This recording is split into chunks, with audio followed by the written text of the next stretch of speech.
El día de ayer también se llevó a cabo un foro sobre vivienda para evaluar si realmente se puede construir este millón de viviendas que ha prometido la doctora Claudia Sheinbaum Pardo como la principal obra de su administración, es decir, garantizar este derecho humano a la vivienda de las mexicanas y los mexicanos, sobre todo de aquellos que no tienen seguridad social y que generalmente son los que sufren los problemas de la llamada gentrificación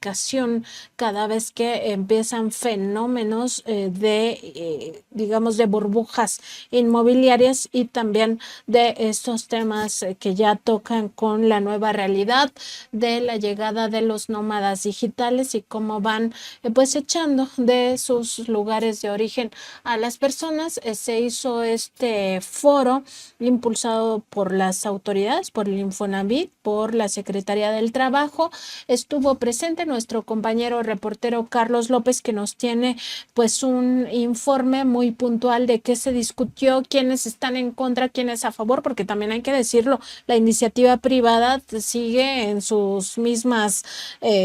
circunstancias de negarse a la transformación, en el sentido de que esto se tiene que hacer bien y además se tiene que hacer con un uso eficiente de los recursos, tanto humanos como materiales, y por supuesto con un uso eficiente del dinero del pueblo de México. Carlos, bienvenido al programa. Buenos Muy días. buenos días, Nancy. Muy buenos días a quien nos está sintonizando. Pues el día de ayer se llevó el Encuentro Nacional de Vivienda, pilar en la prosperidad económica en México, como parte de las nuevas discusiones que están surgiendo en torno al proyecto de nación de la doctora Claudia Sheinbaum, presidenta electa, que publicó en su plan de nación titulado 100 Pasos para la Transformación, en el que aborda distintos temas en materia de derechos humanos y políticas públicas basadas en esta economía del bienestar. Y en este uno de los puntos importantes es el acceso digno a la vivienda, en el que busca y prioriza la doctora Claudia Sheinbaum la construcción de 1 millón de viviendas a lo largo del territorio nacional, en las que busca también que sean de acceso digno a las personas y que prioriza también a los jóvenes que desafortunadamente nos encontramos en esta especulación inmobiliaria y en estos créditos que cada vez están más a la alza y que, bueno, desafortunadamente se ve más alejada la oportunidad de que se pueda adquirir una vivienda. Dentro de esta discusión se generaron distintos foros que fueron encabezados por gente de Infonavit y por el secretario del Trabajo, como bien señalas. Y justo, bueno, nada más acotar que más que estar dentro de esta problemática de la burbuja inmobiliaria, en realidad es que la juventud, y ahí ya pasamos por generaciones que ya ni siquiera están en la juventud, que ya están entrados en ser adultos, que justo lo que hizo el neoliberalismo fue arrancar estas posibilidades al ya no tener seguridad social, y entonces los jóvenes ahora sus oportunidades, sí, para siquiera emanciparse de su seno familiar, pues la tienen muy difícil. O sea, el presidente a veces hace estas bromas de que hay jóvenes que cumplen 35, 40 años y no pueden salir de sus casas, ya adultos, ¿no? Ya ni siquiera tan jóvenes, pero es justamente por esta falta de posibilidad también de irte a rentar un lugar digno, si no lo haces con muchísimos otros jóvenes, es decir, ya esto del roomie, que son en realidad 10 personas compartiendo un espacio de 50 por 50, pues ya es insostenible también, ¿no? Entonces sí, pasa por todo esto que te llamó la atención de este foro. Cuéntanos cómo viste las resistencias, sobre todo de la iniciativa privada, porque siguen pensando que pueden pues exigir, ¿no? Que haya mucho más presupuesto, que sea muy multimillonario, que a todos le dicen que no, que entonces no se va a poder esta meta de 1 millón, que mejor vamos a hacer la mitad con el mismo presupuesto que la doctora está pensando.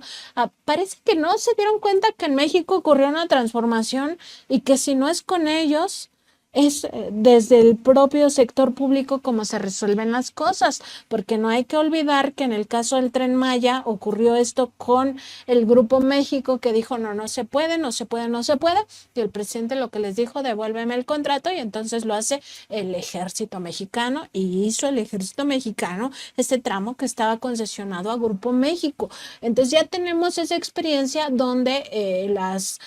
digamos, instituciones del Estado mexicano pueden atender también estos programas de desarrollo. Carlos, ¿qué perspectiva te dio estar en este foro?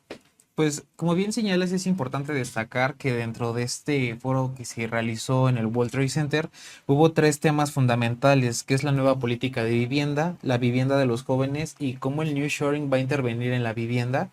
Y bueno, también está esta parte del plan que la doctora Claudia Sheinbaum propone y en donde busca que mecanismos gubernamentales y estatales como el ISSSTE, como el Infonavit, inclusive el IMSS, y también se plantea la propuesta de que incluso el Banco del Bienestar pueda facilitar tanto créditos como la construcción de las propias viviendas, pero también está esta parte de la iniciativa privada en donde hay dos grupos que marcan dos posturas totalmente eh, distintas. Por un lado está la Coparmex, que señala y dice que no se puede construir el 1,000,000 de viviendas con los 300,000 millones de pesos que la doctora Claudia Sheinbaum pretende destinar para la construcción de estos proyectos, y señala que son cerca de 500,000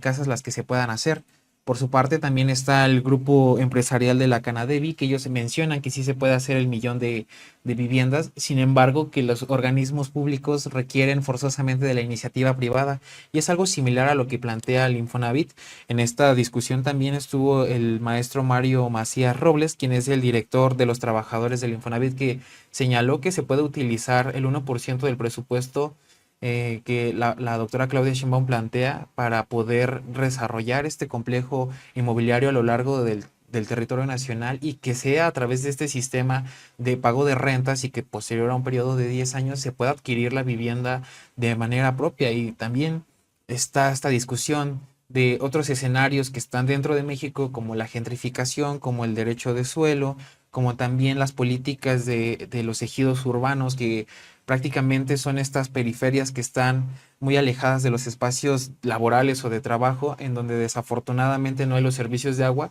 pero también está esta discusión de mucha gente está vendiendo ya estos terrenos, pero no se cuenta con los servicios básicos. Y has elegido algunas cortes de estas intervenciones en este foro. ¿Por qué no nos presentas parte de esto que se pudo observar el día de ayer? Pues me gustaría empezar con la participación de Alejandro Malagón, quien es un director sindical del Sindicato Nacional de Trabajadores de la Educación, que dio la inauguración en nombre del licenciado Marat Bolaño, secretario de Trabajo y Previsión Social, en el que destacó la garantía del derecho a la vivienda a través de del segundo piso de la Cuarta Transformación. Construcción derivado del sismo de septiembre de 2017 y la pandemia por COVID-19, que como sabemos causó estragos mayúsculos en las familias, no solo en lo referente a la salud, sino también en su economía. La pandemia exigió que se destinaran muchos recursos a la reconversión hospitalaria, a insumos médicos, medicinas, personal de salud, vacunas, apoyos económicos y, por supuesto, a la reactivación económica del país. Estos tres grandes retos fueron superados gracias a una disciplina financiera inquebrantable, ya que la política de vivienda de la administración actual focalizó los esfuerzos en quienes más lo necesitaban y donde más se requería, poniendo en el centro de la atención los problemas y demandas más sentidas de la población. Es decir, se adoptó un nuevo paradigma caracterizado por un claro enfoque social y de derechos cuyos resultados están a la vista. Basta señalar que, como se mencionó, de acuerdo con el INEGI, entre 2018 y 2022 se redujo el rezago habitacional en casi 3 millones de personas. Por otro lado, Se modificaron las políticas del Infonavit, Fobiste y de la Sociedad Hipotecaria Federal a fin de mejorar las tasas de préstamos, ampliar los productos y el universo de la población beneficiaria, dando más libertad a las personas derechohabientes para utilizar sus recursos. Por otro lado, se modificaron las leyes del Infonavit, del ISSSTE, para promover la autoproducción, adquisición de terrenos, remisiones de deudas y reconversión de deudas anteriormente impagables.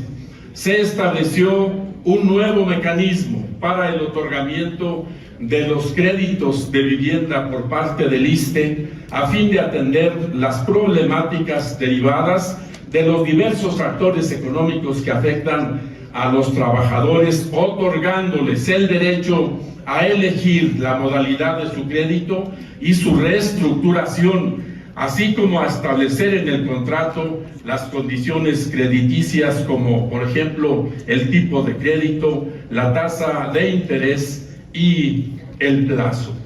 En suma, gracias al conjunto de reformas, las personas derechohabientes podrán adquirir un crédito por parte del Infonavit o el Fobiste, según sea el caso, para financiar la adquisición de suelo que sea destinado para construcción, reparación o ampliación de vivienda.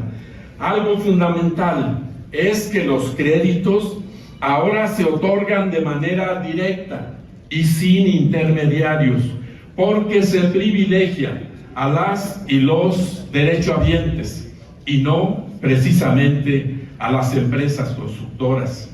Dentro de los compromisos de la próxima presidenta de México, la doctora Claudia Sheinbaum, se encuentra el impulso a la iniciativa del licenciado López Obrador para que el Infonavit pueda construir viviendas accesibles y cercanas al lugar de trabajo para ponerlas en arrendamiento o en venta para las y los trabajadores, así como generar los fondos necesarios para que en coordinación con las entidades federativas se realice un programa de vivienda social para las personas no derechohabientes con una meta sexenal de 500,000 de viviendas para las familias, principalmente jóvenes. Propuestas que desde luego acompañaremos con solidaridad desde el Senado de la República y fortaleceremos con el impulso de otras reformas para poder construir en unidad y coordinación una nueva estrategia nacional de vivienda para el segundo piso de la cuarta transformación que posibilite el derecho humano a una vivienda adecuada. La vivienda no es una mercancía, es un derecho humano, por lo tanto, debe ser segura, contar con los servicios públicos necesarios, habitable y accesible, contar con una ubicación geográfica adecuada, respetar la identidad cultural y, como ya se dijo, asequible. Esta nueva estrategia debe atender de manera paralela y con igual vocación social la demanda de vivienda adecuada de quienes no tienen seguridad social y de las y los trabajadores referidos en los apartados A y B del artículo 123 constitucional. Finalmente, hay que subrayar que en lo particular para los maestros de México es muy alentador formar parte de esta estrategia nacional de vivienda, la cual estimamos debe ser focalizada por regiones, problemáticas y sectores. Los maestros tienen derecho a una vivienda decorosa, a precios y tasas sociales justas, como todas y todos ustedes, tenemos claro que las necesidades de vivienda no son iguales para los trabajadores de todo el país, ni tampoco para las distintas generaciones. Existen necesidades diferenciadas de acuerdo con la región, la edad, el sexo y las necesidades particulares de cada familia. En consecuencia, es necesario un programa especial a fin de que todas y todos los trabajadores de México puedan adquirir vivienda, remodelarla o construirla de acuerdo con sus necesidades específicas. Un programa diversificado, libre de burocracias innecesarias, asequible, transparente, ético y justo, que contribuya a dignificar la labor que hacen en todos los rincones de la patria las trabajadoras y los trabajadores por generar un México, una nación cada vez más progresista. Para las maestras y los maestros de México es tan importante contar con una escuela adecuada, decorosa y digna, como con una vivienda con dichas características, porque en ambas se vive la vida, se gestan los sueños y ocurre la realidad cotidiana.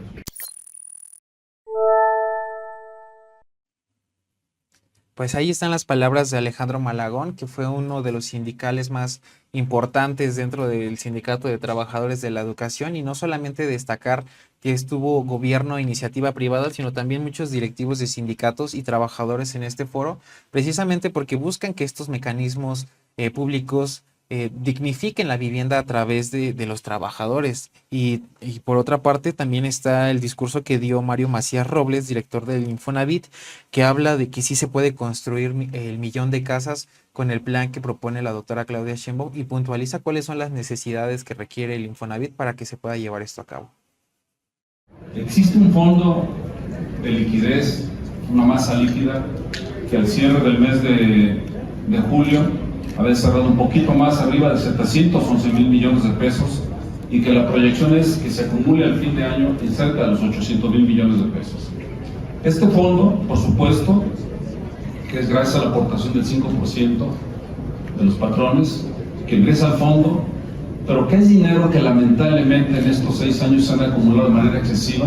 de lo que no ha colocado el Infonavit en créditos hipotecarios. Yo recuerdo, yo llegué el 15 de agosto del 2018, este fondo tenía alrededor de 244,000, 248,000 millones de pesos, y hoy se ha acumulado un 400% más, a causa de que el Infonavit no ha colocado, sobre todo en los segmentos de menores ingresos, que es a los que me voy a referir. Y luego, el portafolio hipotecario, su valor nominal, que son alrededor de 5,5 millones de cuentas, es de alrededor de 1.78 billones de pesos. Afortunadamente acá, esta fortaleza financiera, en el Infonavit no tenemos necesidad de bursatilizar la cartera. Pero la pregunta es, ¿de qué sirven los discursos en los foros como este? Presumir la fortaleza y el poder financiero que tiene el instituto si no se pone a disposición de los trabajadores de manera razonable. Hoy, el reto es cómo el Infonavit puede contribuir a la propuesta que hizo la doctora Sheinbaum de construir 1,000,000 de viviendas, no de acciones de crédito, de viviendas. ¿Y con cuántas puede contribuir el Infonavit ahí? Y más con la reforma legislativa que está en camino, que está procesándose ya para construir. Antes de contestar esa pregunta y dentro de la visión del sector de los trabajadores, el cómo hacerlo, para ello es necesario comentar cómo vislumbramos los retos que tiene Infonavit en lo inmediato, es decir, cuál es el Infonavit del próximo gobierno que habrá de trabajar el modelo operativo de la institución. Lo vemos concretamente en 3 retos. Uno, de abatir el rezago habitacional, que ya lo comentaba en la primera intervención que tuve en la inauguración, que concretamente en lo que se refiere a la derechohabiencia, ya existen 5.5 millones de trabajadores de estos 24 que están cotizando, o del total de los 77 que comenté, 5,5 millones de derechohabientes, mujeres y hombres, que ganan menos de 12,600 pesos y que no existen viviendas de ese precio. Ni existe la producción por parte de la industria y, por supuesto, o por lógica, no existe la oferta. Se cayó completamente la producción de la oferta por muchas cosas. La variación de los precios con la inflación acumulada durante los 6 años, la falta de subsidio, pero también hay que destacar aquí el grave problema que significa el costo del suelo. En este sexenio no hubo una política de suelo, hay que decirlo, que pudiera ofrecer alternativas para poder hacer accesible la vivienda. Es un reto fundamental. El otro reto, que es el que viene y que lo ha puesto por frente nuestra presidenta electa, la doctora Sheinbaum, de cómo el Infonavit, para los trabajadores formales, por supuesto, cómo entrarle a hacer posible que haya la vivienda suficiente en toda esta política industrial, esta política de inversión que viene, con los 10 polos de desarrollo que se han mencionado y con la relocalización de las empresas que están en camino. Comentaba en primera intervención que hace 3 semanas el secretario de Estado Anthony Blinken de Estados Unidos comentó y hizo público de que Estados Unidos habrá de traerse la inversión que tiene en el tema de semiconductores de 11 países y una parte la habrá de traer a Costa Rica y la otra a nuestro país. Es decir, se prevé la necesidad de uso del suelo para la industria, se prevé la necesidad de energía, de agua y también el tema de la vivienda. Sin vivienda obrera no habrá inversiones, no habrá nearshoring, no habrá relocalización de inversiones. Así de sencillo. Lo que le da sentido de pertenencia a la mano de obra a los trabajadores es la vivienda. El reto es cómo hacerlo. Primero la vivienda, primero los servicios, o hacer una coordinación interinstitucional adecuada para esto. Y el otro reto fundamental que vemos en el sector de los trabajadores es que el Infonavit adecue sus capacidades que tiene, tanto operativas y muy fundamentalmente lo que tocó aquí el rector del sector empresarial, fortalecer la capacidad de diálogo entre los sectores. Hay que recordar que el Infonavit no es gobierno, hay que recordar que el tripartismo y Infonavit se vive a plenitud, de igual a igual, el sector gobierno, trabajadores y sector empresarial. Esos son los 3 primeros retos que vemos. ¿Cómo hacer para corresponder al reto que la doctora Sheinbaum ha fijado a la industria del Infonavit? Hoy creemos muy firmemente que el Infonavit sí puede aportar, y hay que decirlo con mucha claridad, sí puede aportar un poco más arriba del 1% del Producto Interno Bruto, que será un poco más de 300,000 millones de pesos en derramas de inversión y generar alrededor de 1 millón de empleos directos e indirectos por cada año. Hoy el Infonavit, con el programa operativo anual que tenemos en curso, hace una derrama de alrededor de 255,000 millones, entre lo que fondea directamente el Infonavit y lo que financia por los bancos, mayormente el Infonavit, un 80% por supuesto. 255,000, y el compromiso sería de parte del instituto de aportar 100,000 viviendas más con la reforma para construir, que en números daría una sumatoria total de alrededor de 300,000 millones de pesos, pensando en una vivienda de alrededor del precio de los 580,000 pesos, que significa un poco más arriba del 1%. Pero esto, por supuesto, que el Infonavit tendrá que hacerlo a través del sector privado. La reforma constitucional prevé que el Infonavit pueda tener habilidades constitucionales, jurídicamente hablando, para poder construir. El tema no es nada más el discurso y la retórica de que el Infonavit construya. Hay que evitar que el Infonavit regrese al pasado con vicios y excesos.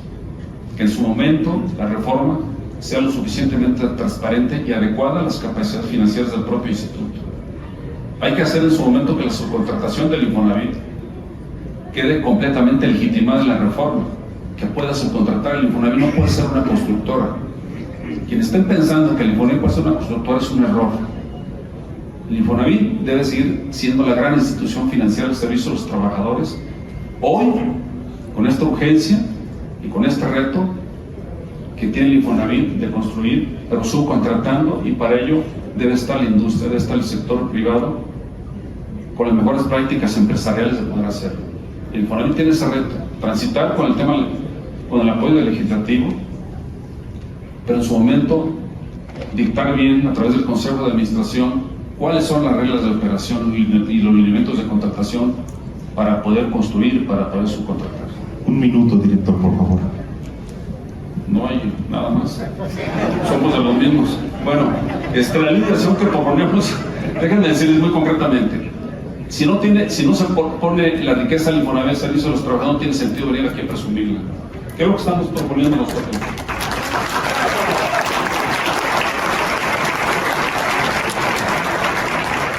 Estamos proponiendo incrementar la capacidad de compra de los trabajadores y amortizar ese incremento por el propio trabajador a una tasa competitiva. 2, proponemos que haya un tema de política real, de política de gestión del suelo. Si no hay suelo, no habrá dinero suficiente que alcance para poder comprar una vivienda. 3, proponemos la coordinación fundamental intergubernamental coordinada por la SEDATU entre todos los entes para poder impulsar ese tema y con el sector privado y con gobiernos estatales y municipales. ¿Qué es lo que también proponemos? Proponemos 2 cosas fundamentales. 1, un decreto de carácter fiscal el primer día que la señora Presidenta tome funciones a partir del 1 de octubre, que tenga incentivos fiscales para promover, para incentivar a la industria de la construcción, que pueda meterse a seguir haciendo negocio con los trabajadores, con el crédito de los trabajadores de menores ingresos, negocio bien hecho con una práctica ética impecable. Concretamente proponemos ahí que en este decreto de estímulos fiscales haya preferencias de agilidad en los trámites de CONAGUA, Comisión Federal de Electricidad, y todo lo que se llama cabeceras y recepción de vivienda. 1. 2, la doctora Shama ya lo comentó, que habrá un tema de financiamiento de Internet para todo el país. 3, es urgente actualizar el atlas de riesgos nacionales para saber dónde pueden estar las reservas territoriales, donde habrán de abocarse a construir los vivienderos. 4, que cada ONAVI, como ya lo comentó Alejandro, Fobiste, Infonavit y la propia CONAVI establezcan sus metas de cómo contribuir en este reto que la señora Presidenta ya se impuso. Y otro, por supuesto, promover, junto con el INSS, por ejemplo, el tema de equipamiento urbano en los centros habitacionales, concretamente las clínicas, las unidades municipales. Ya en Jalisco, su servidor fui delegado en algún momento hace más de 5 años y tuve esa experiencia, ese modelo que sí se puede hacer de manera coparticipativa. También estamos proponiendo un gran acuerdo nacional que en las primeras semanas, los primeros días del mes de octubre, ya en función de la señora Presidenta, pueda promover un gran acuerdo nacional con toda la cadena de valor del instituto, con toda la proveeduría, tanto de insumos, evaluadores, verificadores, donde se puedan establecer precios y tarifas preferentes, no regular precios, que es diferente.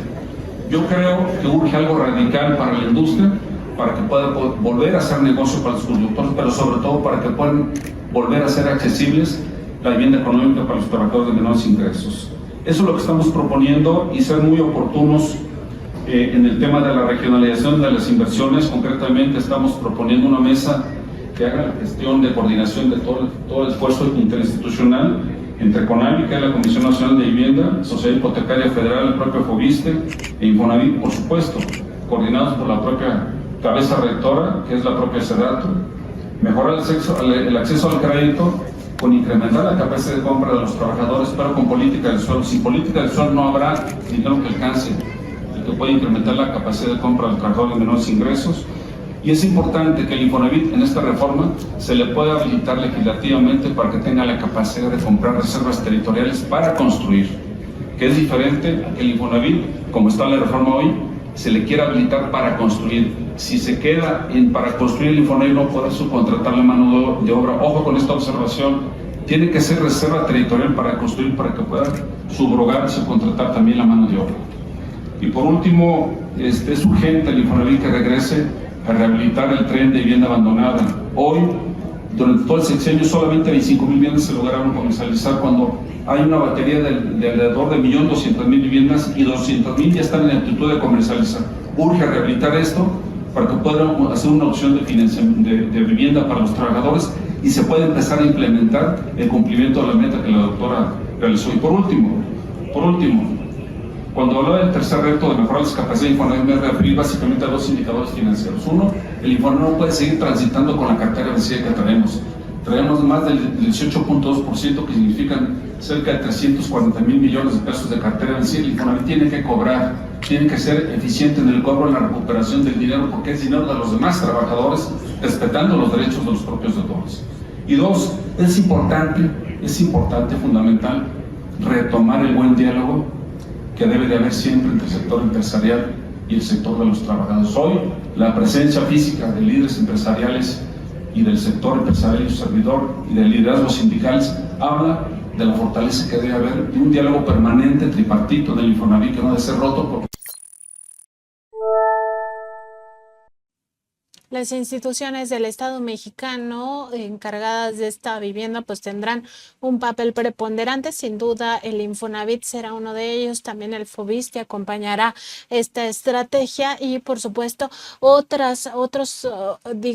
instituciones. Me parece que en el caso de la Ciudad de México podría el INVI también ser partícipe y así los institutos de vivienda a nivel estatal también pues contribuir a todo este tema, pero por supuesto que están los retos que también ya ayer se planteaban en este foro, Carlos. Sí, de hecho, el diputado Alejandro Carvajal Hidalgo, quien es diputado electo por Morena, quien tiene uno de los proyectos de iniciativa también en las discusiones de derecho a la vivienda, plantea una serie de problemáticas que realmente son importantes a la hora de promover una iniciativa como esta, que es un proyecto ambicioso, que es un proyecto de bienestar social y que es un proyecto de integridad, no solamente para dignificar las condiciones de vivienda, sino también para hacer accesibles los espacios de traslado entre la vivienda y el trabajo de cada una de las personas que en el futuro pueda adquirir estos espacios, y también detalla la importancia de que se tiene que considerar grupos vulnerables, incluyendo a los grupos indígenas, incluyendo a las personas migrantes,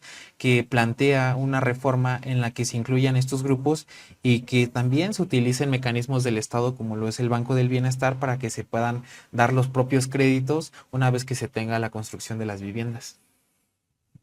Van a participar varias dependencias en una comisión para poder planear toda esta política de vivienda a nivel nacional. Creo que faltó también hablar un poco de la participación estatal en la política nacional de vivienda. Una de las problemáticas que existe es que los estados prácticamente no participan ya a través de fondos en la construcción de viviendas o en una aportación económica, ni tampoco en la aportación de suelo para la construcción de viviendas. Esperan que el Infonavit, Foviste o Conavi pues hagan el trabajo, pero cada vez vemos menos participación de los municipios y de los estados. Inclusive algunos municipios ya no tienen órganos que ven temas de vivienda, y algunos estados también han extinguido también sus organismos o fideicomisos o sus institutos de vivienda, y eso ha provocado que la mayor parte de la vivienda sea para los afiliados al Seguro Social o al ISSSTE, o también para la gente que tiene capacidad crediticia para adquirir una hipoteca con la banca nacional. Entonces creo que tenemos que involucrar en este gran programa y darle la importancia a todos los municipios del país para que aporten a este gran programa, que se cree un Fondo Nacional de Infraestructura para que se tengan los predios suficientes de los municipios y zonas viables del país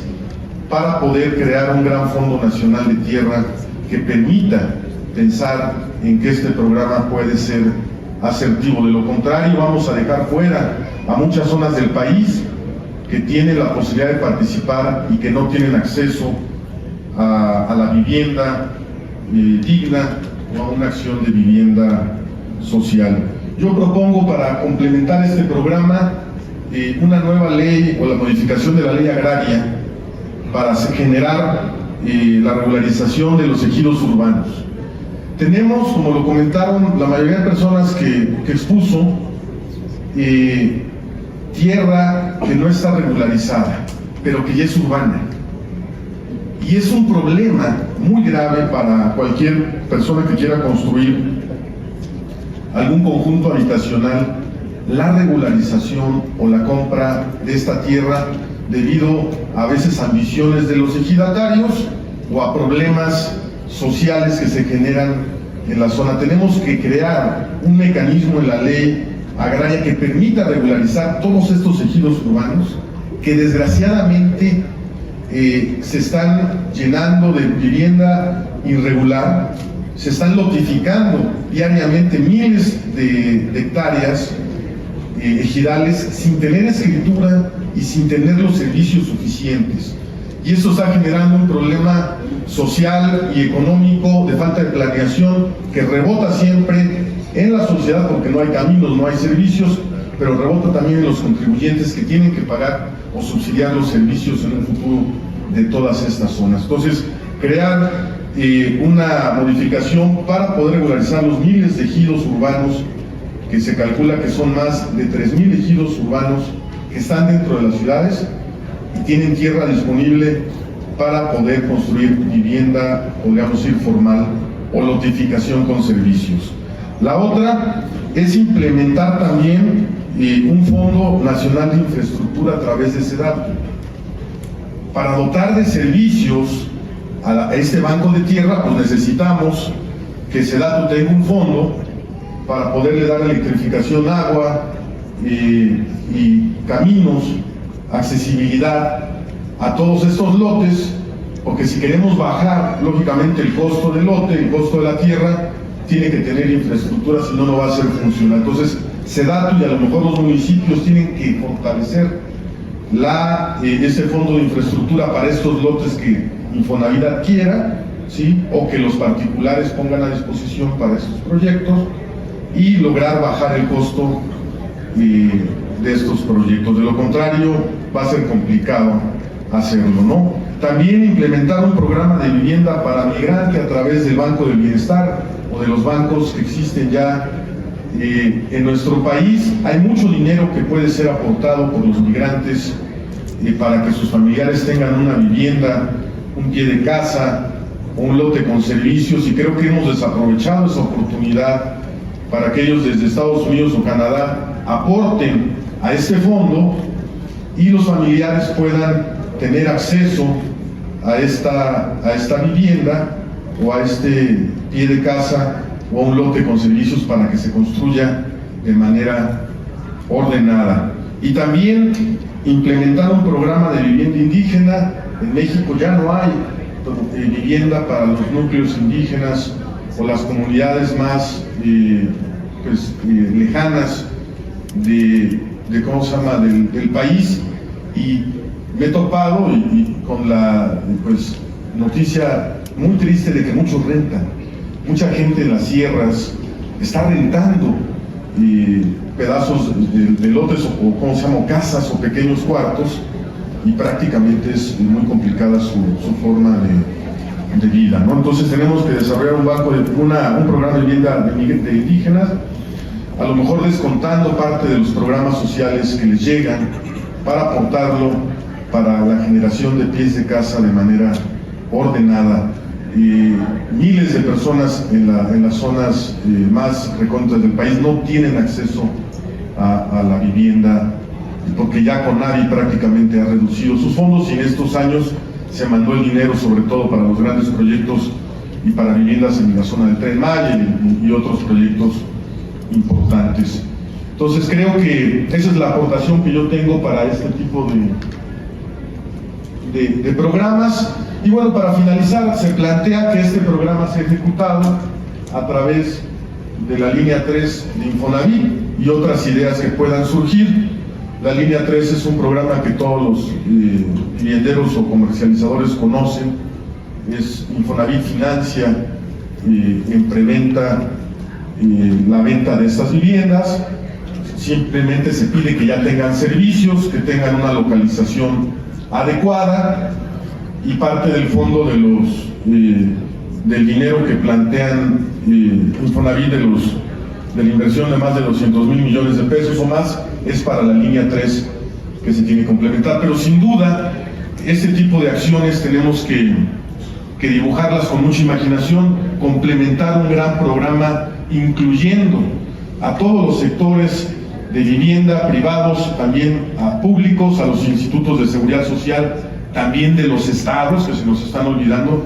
no nada más Infonavit y Foviste, sino también los organismos de seguridad social que los estados ya tienen y que inclusive tienen fondos, y también los sindicatos que en algunos casos tienen dinero en las cajas de ahorro para poder financiar parte de este gran desarrollo de 500,000 o 1,000,000 de viviendas que se pretenden a nivel nacional. Pues bienvenidos todos a esta discusión. Creo que tendremos la oportunidad de darle un impulso económico a nuestro país con este programa, y bueno, vamos a trabajar nosotros desde el legislativo, ustedes desde la iniciativa privada, también desde el sector social y desde la administración pública, para generar la mejor política de vivienda del país y poder lograr mejorar el parque de vivienda a nivel nacional y que mucha gente tenga bienestar y felicidad. Muchas gracias.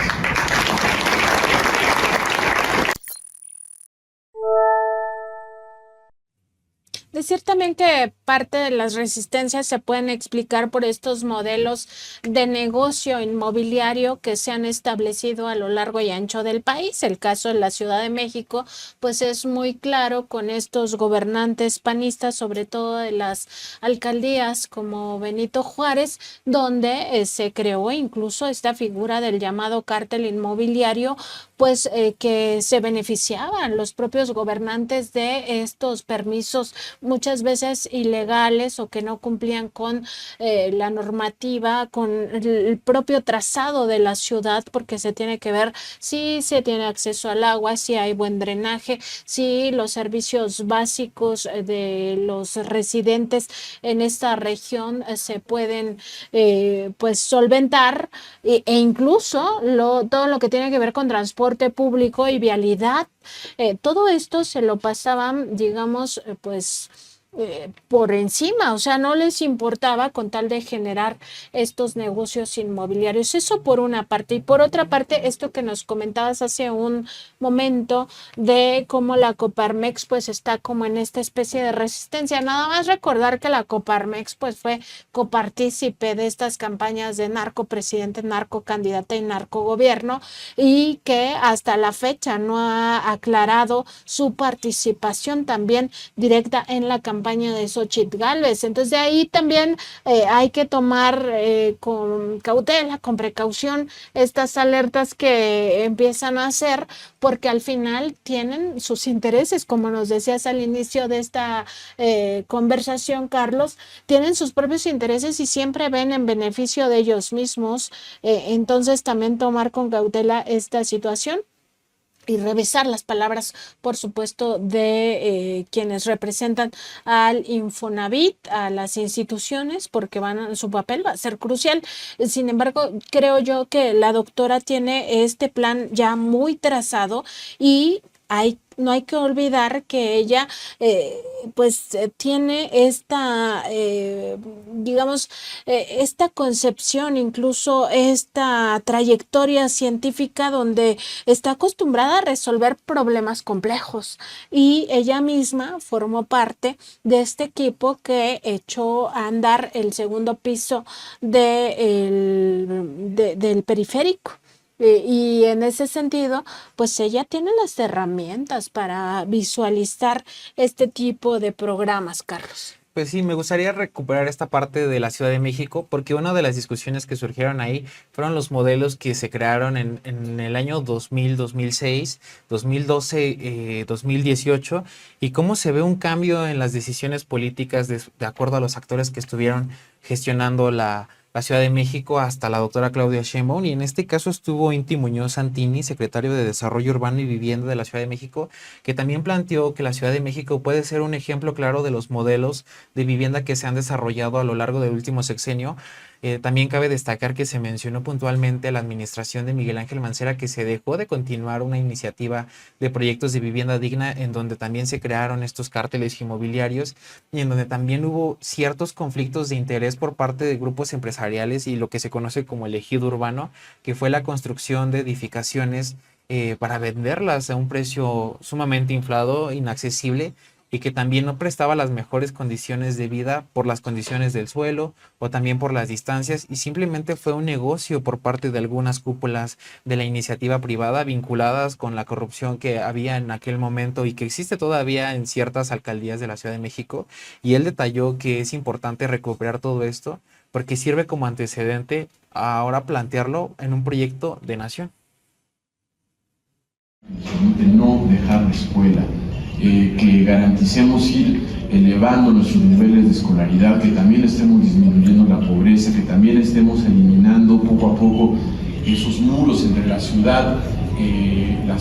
que vivía en condiciones de pobreza y marginalidad, y la ciudad que es un polo de desarrollo económico. Ha puesto en el centro nuevos temas. Algunos no son tan nuevos, pero deben caminar por nuevos derroteros, como es el de la vivienda y como es el de ir resolviendo con una perspectiva bien fundada en la ciencia, en la tecnología, en el conocimiento compartido, en la toma de decisiones, en la puesta al día de decisiones de política pública, en el aspecto presupuestal y fiscal, asuntos como el del agua y nuestro equilibrio ambiental. En este proceso, en el que se van poniendo al día las prioridades, creo que hay dos grandes temas que son fundamentales para la Ciudad de México del futuro, dando pasos en el presente. Y son, insisto, la vivienda y el agua. Esto ocurre en el marco de una ciudad que, lo reitero, ha logrado ser cada vez menos desigual, ha construido oportunidades sociales para todas y para todos, tiene buenos índices de empleo, ha logrado abatir problemas muy graves del pasado, como la crisis ambiental permanente, y que ha abatido de manera importantísima sus niveles de inseguridad. Entonces, tenemos que trabajar en el siguiente paso, y es garantizar el derecho a la vivienda adecuada, a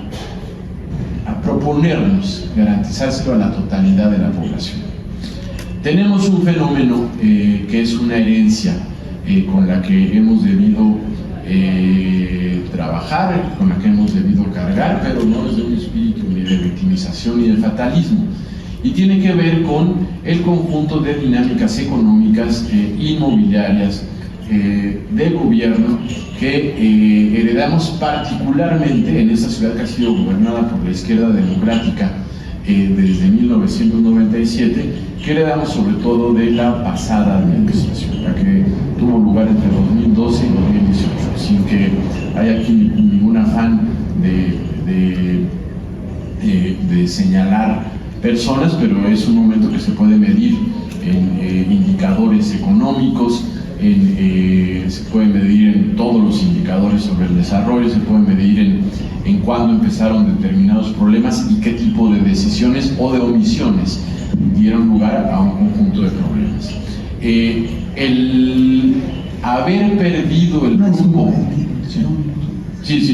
voy rápidamente a la conclusión. El haber perdido el rumbo en lo que se refiere a entender que la tarea de hacer ciudad y garantizar la vivienda para todos implicaba el paso conjunto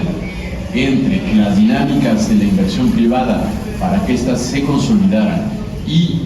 el fortalecimiento de la política de vivienda social, nos trajo consecuencias. Consecuencias que se vieron además agravadas por la corrupción inmobiliaria, en concreto el encarecimiento del suelo, la exclusión de miles de personas que dejaron de tener la posibilidad de vivir en la ciudad en la que trabajan, y ante esto el gobierno de la ciudad se ha propuesto, lo dejo para concluir, caminar por un rumbo. Uno, fortalecer la política de vivienda social en todas sus posibilidades, trabajar de la mano con el sector privado para avanzar en las posibilidades de vivienda asequible, que esto nos genere una nueva manera de hacer ciudad, donde le generemos un contrapeso a la ciudad que solamente se ve como mercancía y que se traduce en precios que nadie puede pagar. Hay un conjunto de medidas que se han echado a andar. La primera, en esa última etapa, después de haber generado 120,000 acciones de vivienda, haber avanzado de manera muy importante en la reconstrucción de la ciudad después de los sismos de 2017. Hemos reconstruido 20,000 de 21,000 de 22,000 viviendas que había que reconstruir, esto a partir del esfuerzo público, al final,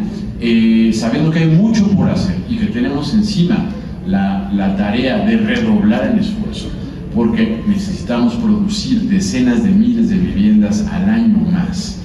para resolver el problema de millones de personas que desde hace un tiempo, básicamente poco más de una década, han tenido que encontrar como única opción de vivienda la zona conurbada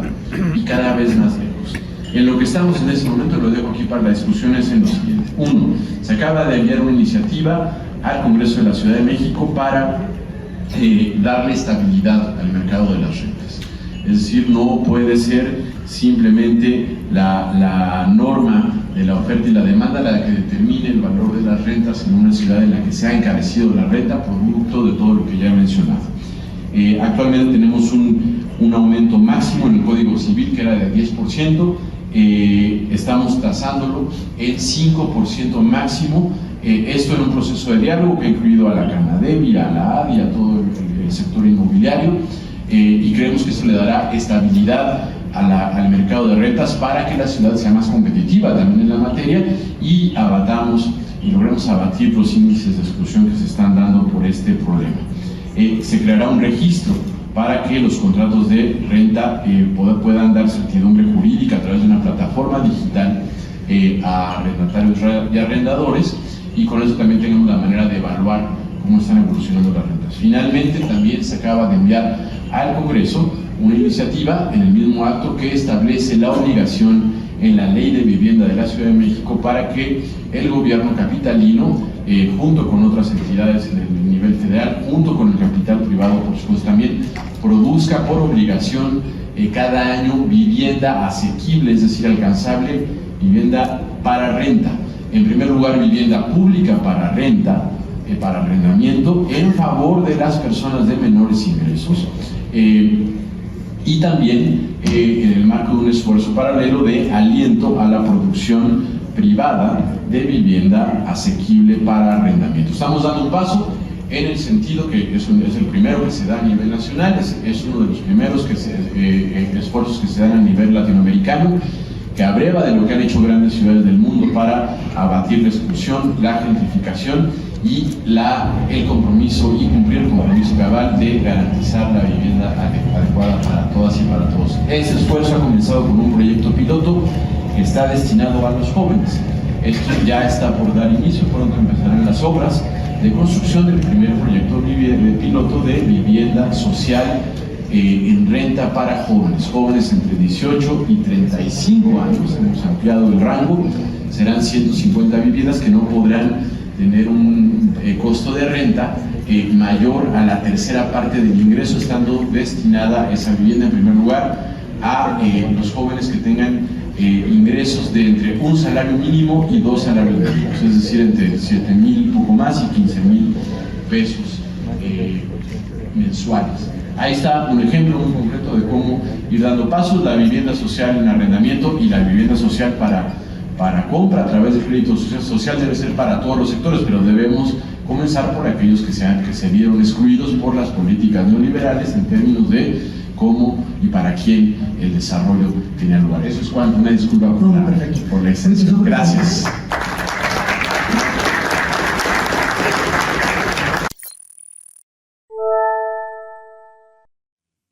Y algo de lo que ha pasado en la Ciudad de México, pero también en otras regiones, tiene que ver con esta llamada gentrificación. De eso también hablaron en el foro al que asististe el día de ayer, y que me parece hay que poner el foco de atención, porque muchas personas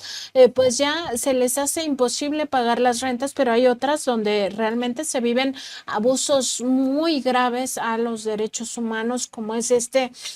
pues desalojo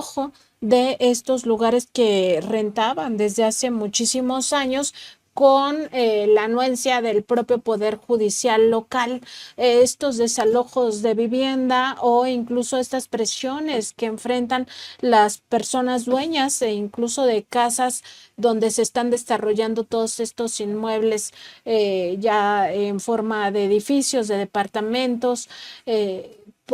Todo eso al final acaba siendo opacado quizá por otros temas que creemos más relevantes, pero al final cambia totalmente la vida de la persona que es tocada por esta gentrificación. Desde el propio hecho de tener que recorrer mayores distancias para llegar a sus trabajos, gastar más dinero en transporte,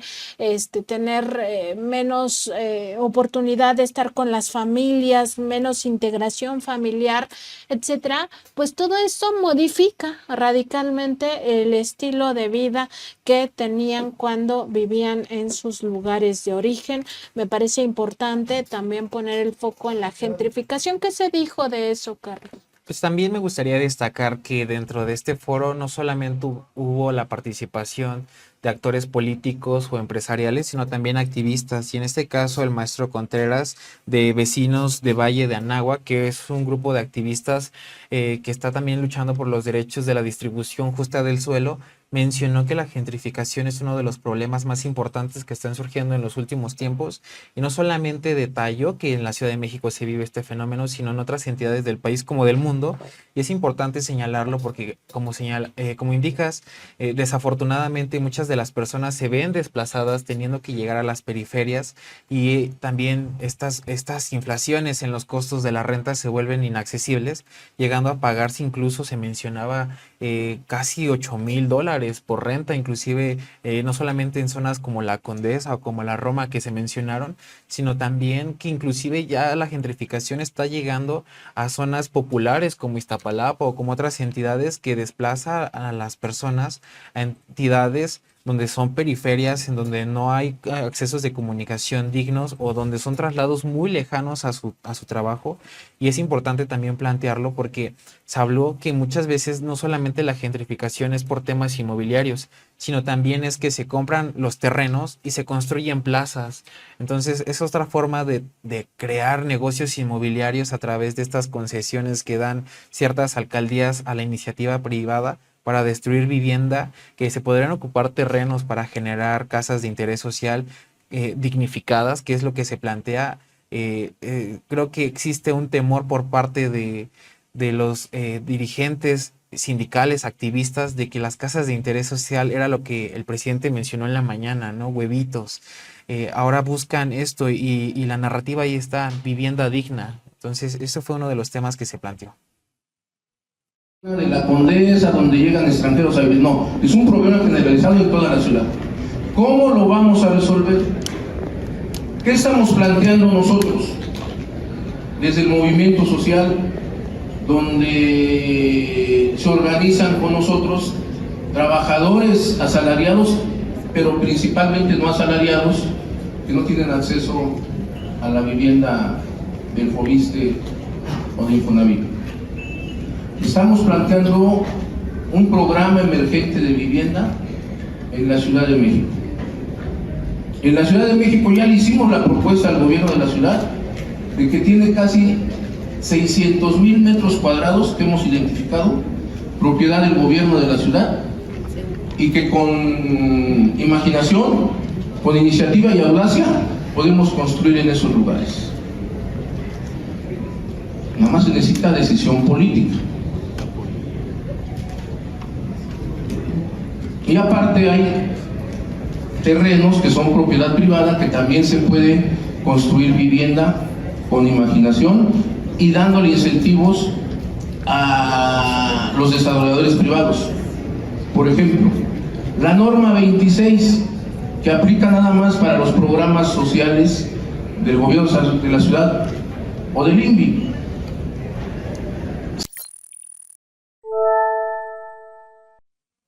Importante también ver esta lucha de activistas pues por el derecho del suelo y también por evitar la gentrificación. Carlos, ¿con qué cierras? Pues me gustaría detallar que hasta cierto punto dentro de este foro se ve la intención por parte de las organizaciones del Estado de llevar a cabo el proyecto de nación de la doctora Claudia Sheinbaum. Es un proyecto muy ambicioso, así lo definen. Sin embargo, también veo temor por parte de las instituciones,